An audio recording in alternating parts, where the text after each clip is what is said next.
আগামীকাল 24শে ডিসেম্বর অর্থাৎ 8ই পৌষ থেকে শান্তিনিকেতন মেডিকেল কলেজ প্রাঙ্গণে শুরু হচ্ছে ব্যতিক্রমী উদ্যোগী আয়োজিত শান্তিনিকেতন মেলা। এই মেলার মূল উদ্দেশ্য মানব সেবা, স্বাস্থ্য সচেতনতা ও সামাজিক উদ্যোগগুলোকে আধুনিক মাধ্যমের সাহায্যে বৃহত্তর বিশ্বের কাছে তুলে ধরা হয়। এই মেলায় সোশ্যাল মিডিয়ায় কন্টেন্ট ক্রিয়েশনের মাধ্যমে বিভিন্ন উদ্যোগের প্রচার এবং প্রসারের বিশেষ গুরুত্ব দেওয়া হয়েছে। জানা গিয়েছে, প্রমোশনের উদ্দেশ্যে প্রায় 300টি বিভিন্ন কোম্পানি তাদের পণ্য এবং পরিষেবা নিয়ে অংশগ্রহণ করবে। পাশাপাশি মেলার মঞ্চে আয়োজন করা হবে নানান ধরনের সাংস্কৃতিক অনুষ্ঠান, যেগুলো সোশ্যাল মিডিয়ার মাধ্যমে প্রচার করা হবে। মেলার অন্যতম গুরুত্বপূর্ণ দিক হল স্বাস্থ্য ক্ষেত্রকে কেন্দ্র করে আলোচনা এবং মত বিনিময়। গ্রামীণ ডাক্তারদের সংগঠনের প্রায় 300 জন প্রতিনিধি এই মেলায় অংশ নেবে। তারা কিভাবে স্বাস্থ্যকেন্দ্রে নিজেদের আরও কার্যকরভাবে নিযুক্ত করা যায় এবং স্বাস্থ্য পরিষেবার মানোন্নয়ন করা সম্ভব সেই বিষয়ে বিস্তারিত আলোচনা করবে। এছাড়া উপস্থিত থাকবেন বিভিন্ন ডায়াগনস্টিক সেন্টার, প্রাইভেট হাসপাতাল এবং নার্সিংহোম অ্যাসোসিয়েশনের প্রতিনিধিরা। এর পাশাপাশি একাধিক এনজিওর প্রতিনিধিরাও মেলায় যোগ দিচ্ছেন। মেলার সূচনা লগ্নে সকল প্রতিনিধিরা একত্রিত হয়ে আলোচনা করবেন কিভাবে মানব সেবামূলক কাজগুলোকে তারা আরও সংগঠিত এবং কার্যকর করা যায়। সেই উদ্যোগকে আধুনিক প্রযুক্তি এবং সোশ্যাল মিডিয়ার মাধ্যমে বিশ্ববাজারে ছড়িয়ে দেওয়া সম্ভব।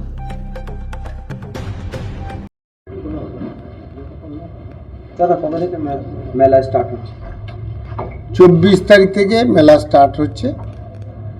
এই মেলা মেন যেটা উদ্দেশ্য, সোশ্যাল ইনফ্লুয়েন্সাররা তারা কন্টেন্ট ক্রিয়েট করবে। যেহেতু লোকাল প্রোডাকশন তার কন্টেন্ট ক্রিয়েট করবে, লোকাল খাওয়া দাওয়ার তার কন্টেন্ট ক্রিয়েট করবে।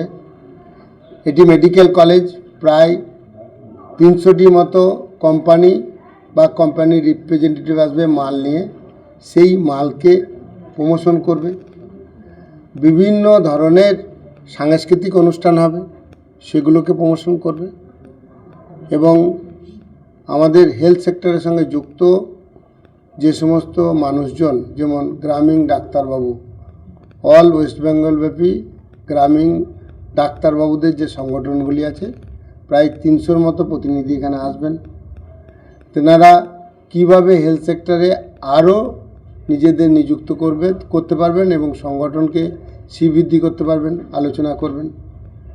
তেমনি আসছেন ডায়াগনস্টিক যে সেন্টারগুলি রয়েছে তাদের টোটাল অ্যাসোসিয়েশনের প্রতিনিধিরা আসছেন, প্রাইভেট হসপিটাল এবং নার্সিংহোম যে মালিক পক্ষ তাদের অ্যাসোসিয়েশন তেনারা আসছেন, বিভিন্ন এনজিও তার ফোরাম আসছেন। আপনাদের কাছে তার তালিকা আমরা দিয়ে দিচ্ছি। এনারা এসে প্রথম হচ্ছে তারা ইউনাইটেড হবে, মানব সেবায় নিজেদের কিভাবে নিযুক্ত করা যাবে সেই কন্টেন্ট আপনারা তৈরি করবেন এবং সেটা বিশ্বের বাজারে ছড়িয়ে দেবেন। অর্থাৎ পার্ট অফ দ্য আপনারা এই ধরনের শিল্পের একটা অংশ। সেই জন্য আমরা এই মেলায় সবচেয়ে প্রাধান্য দেব যারা সোশ্যাল ইনফ্লুয়েন্সার বা সংবাদ মাধ্যমের সঙ্গে যুক্ত আছেন, তেনাদের ফ্লোরিশ করতেই এই মেলা। এবং আমরা যে ইভেন্টকে তৈরি করছি সেটিকে বলছি ট্যালেন্ট ম্যানেজমেন্ট। ট্যালেন্ট ম্যানেজমেন্ট দিয়ে কি করতে চাইছি, কোনো শিল্পপতি তেনাকে প্রমোট করতে চাইছেন, সেটা সম্ভব। কোনো প্রোডাকশনকে প্রমোটন করছেন, সেটা সম্ভব। কোনো মালকে ডিজিটালি সেল করতে চাইছেন, এটা সম্ভব। কোনো শিল্পী তেনাকে প্রমোট করতে চাইছেন, এটা সম্ভব। অর্থাৎ মানব সেবায় নিযুক্ত যে কোনো ব্যক্তি বা সামগ্রিক প্রমোশনের কাজটি করবে সোশ্যাল ইনফ্লুয়েন্সার এবং মিডিয়া বন্ধুদের। তেনাদের ফ্লোরিশ করার জন্য এই মেলা, এই ভাবনার উপর মেলা গঠিত হয়েছে। এবং এই মেলা আমি মনে করি রবীন্দ্রনাথের ভাবধারার একটি পার্ট। ওখানে জিনিসপত্র বিক্রি হয়, কিন্তু প্রমোশনের মধ্য দিয়ে ন্যাশনাল ইন্টারন্যাশনাল এই মালের ডেভেলপমেন্ট এবং বিক্রির ক্ষেত্রে অনেকটা সহায়তা হবে। আপনাদের অংশগ্রহণ সর্বপ্রথম কাম্য এবং সাধারণ মানুষকে বলছি, আপনারা আসুন। প্রথম কথা, নিজেকে প্রমোশন করুন। দ্বিতীয় বিষয় হচ্ছে বিশ্বের দরবারে বোলপুর এবং সারাউন্ডিং এলাকার প্রোডাকশন শিল্পকে তুলে ধরুন। 27 তারিখ অবধি চলবে। রবীন্দ্রনাথের নামের সঙ্গে জড়িত, ওনার পিতার নামের সঙ্গে জড়িত বাঙালির আবেগ। লক্ষ লক্ষ মানুষ আসেন এটা অনেক বড় বিষয়। এটা হচ্ছে পার্ট, সেইটাকে ফ্লোরিশ করা, তুলে ধরা, বিশেষ করে ডিজিটাল মিডিয়ার সঙ্গে যুক্ত সেই মানুষজন বোলপুর, বিশ্বভারতী এবং মেলাকে তুলে ধরবে। সেই তুলে ধরার জন্যে এইখানে কিছু শোকেস সাজানো হচ্ছে, যে যাতে করে বিশ্বের দরবারে এই মালকে তুলে ধরা হয়, এই শিল্পীকে তুলে দেয়। এটা একটা ট্যালেন্ট ম্যানেজমেন্ট, তার মধ্য দিয়ে এরা ফ্লোরিশ হবে এবং জীবন জীবিকার এই সমস্ত মানুষজন একটা নতুন রসদ পাবে, যে প্রমোশন করে অর্থ উপার্জন করা যায়। আমি নিজের শিল্পের প্রতির একটা পার্ট হতে পারি, সেলসে, প্রমোশনের।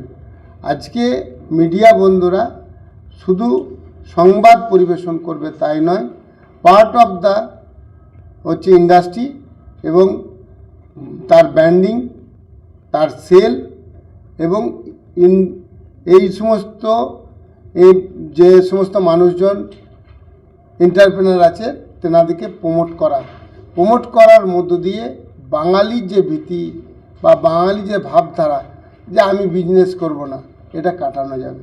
যে ইনি এত বড় হয়েছেন, এনার এত নাম, আমরা শিল্পপতিদের প্রমোশন করি না, তাই নেক্সট জেনারেশন শিল্প করুক এটা চায় না, তাই তাদের ভালো দিক, তাদের প্রমোশন দিক। এটা হচ্ছে ইহাট যেটা চলে। ইহাটটা কি? প্রতি রবিবার 3টে থেকে 6টা, এটা আর কিছুই নয়, কন্টেন্ট ক্রিয়েট করবে সোশ্যাল ইনফ্লুয়েন্সাররা, বিশ্বের দরবারে সেটা ছড়িয়ে পড়বে। এবার এই কন্টেন্ট ক্রিয়েট করতে গেলে মাল আসতে হবে, মাল বিক্রি করতে হবে, মানুষ আসতে হবে, শিল্প আসতে হবে, সাংস্কৃতিক আসতে হবে, সেইটা কিন্তু মূল উদ্দেশ্য এটাকে ছড়িয়ে দেওয়া হবে। এর ফলে যেমন বিশ্বভারতীতে ছিল রবীন্দ্রনাথ ঠাকুর, এখানে তার কর্মজীবনের অনেকটা ব্যয় করেছেন, শিল্পকে প্রমোশন করেছেন। তাই এখানে বিভিন্ন ধরনের এই কাঁথা স্ট্রিট বা বিভিন্ন ধরনের শিল্প গড়ে উঠেছে। এইটা ডেভেলপ কিভাবে করবে, ওদের চিন্তাভাবনার উপর ডেভেলপ করছে। আর যদি আপনারা যুক্ত হন, এই প্রোডাক্ট যখন ডিজিটালি লন্ডনে দেখবে, আপনার মাধ্যমে বা আপনার বন্ধুর মাধ্যমে বলবে পেটেন্টটা এই চেঞ্জ হলে ভালো হতো, আপনি ইঞ্জিনিয়ারকে বলবেন, ইঞ্জিনিয়ার শিল্পীকে বলবে, তাহলে পেটেন্টটার পরিবর্তন ঘটবে। এই ফ্লোরিশ করতে গেলে অবশ্যই যেটা লাগবে, সব সিস্টেম লাগবে। এক হচ্ছে শিল্পীকে যেমন লাগবে, তেমনি লাগবে ইঞ্জিনিয়ারকে, তেমনি লাগবে আপনাকে, যার মাধ্যমে পৌঁছে যাবে।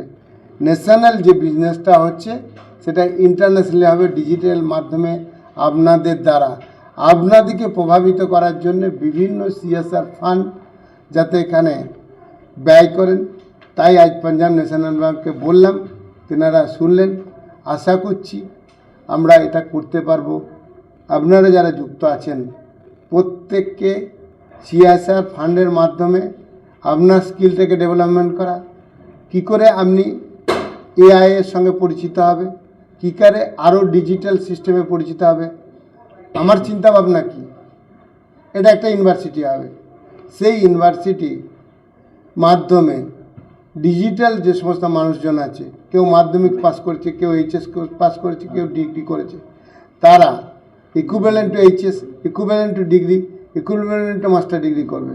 অর্থাৎ আপনি যে পাসই থাকুন, আপনার স্কিলের উপরে আপনার এই ট্রেনিংয়ের এবং তার একটা মানে পরীক্ষার মাধ্যমে আপনার স্ট্যান্ডার্ড নির্ধারণ হয়ে আপনি ডিগ্রিটাকেও আপডেট করতে পারবেন, আপনি AI পর্যন্ত শিখতে পারবেন, মাস্টার ডিগ্রি করতে পারবেন। এই ভাবনা ভাবছি, এই ভাবনার ফল হচ্ছে যে আমরা যে মিডিয়া ফার্মটা গঠন করেছি। এই মিডিয়া ফার্মে কারা অংশীদার হবে? যেনারা মেন্টালি ভাবছেন শিল্প উপযোগী পরিবেশ তৈরি করব, তার সঙ্গে যুক্ত হব, তার সঙ্গে আমি ডিগ্রি বাড়াবো এবং আমি এইভাবে নিজেকে প্রমোশন করব এবং আমি অর্থ অর্জন করব।